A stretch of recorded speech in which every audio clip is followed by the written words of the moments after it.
ধৃত জৈশ জঙ্গি হামিমের পারফরমেন্স দেখে খুশি ছিল শাহজাদ ভাট্টি গ্যাং। দুবাই যাওয়ার অফার এসেছিল হামিমের কাছে। এসটিএফ এর জেরায় শিকার ধৃত জঙ্গির। সুজয় আমাদের প্রতিনিধি আমাদের সঙ্গে রয়েছে, সুজয় থেকে আরো ডিটেইলস জানবো।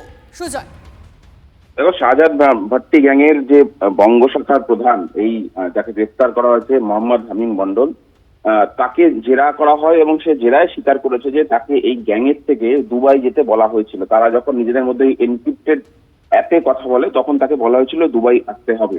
কেন দুবাই আসতে হবে? তদন্তকারীরা মনে করছেন যে এই শাহজাদ ভাট্টি গ্যাং পাকিস্তান ছাড়াও দুবাইতেও এদের একজন মাথা রয়েছে যে অপারেট করে দুবাইতে বসে বা অন্যত্র বসে।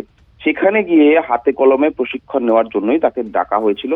যদিও দুবাই যাওয়ার জন্য যে পাসপোর্টের প্রয়োজন, সেই পাসপোর্ট তার কাছে এখনো পর্যন্ত নেই। তবে তদন্তকারীদের কাছে সে জানিয়েছে যে পাসপোর্টের জন্য সে আবেদন করার জন্য চিন্তা ভাবনা করেছিল। ফলে বুঝতেই পারছো এই হামিম মন্ডল কতটা ভয়ঙ্কর হলে যে তার কাজ, সে প্রায় 3 থেকে 4 মাস এই গ্যাংয়ের সঙ্গে যুক্ত, জঙ্গি কার্যকলাপের সঙ্গে যুক্ত।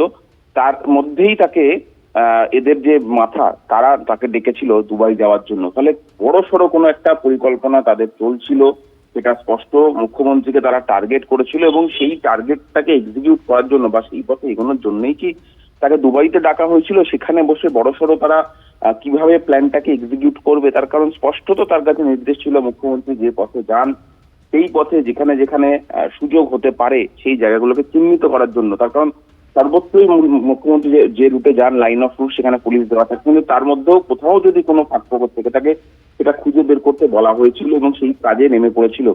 ফলে সেই জায়গাগুলোকে জানার পরেই কি তাকে কিভাবে এগোতে হবে সেই কারণেই ডাকা হয়েছিল। স্বাভাবিকভাবে উদ্বেগ বাড়িয়েছে এবং এই গ্যাংয়ে আর কেউ রয়েছে কিনা সেটা এখন খোঁজ করা হচ্ছে। হামিমের থেকে তাকে জেরা করছে, লাগাতার জেরা করা হচ্ছে তার বান্ধবী অর্পিতাকেও।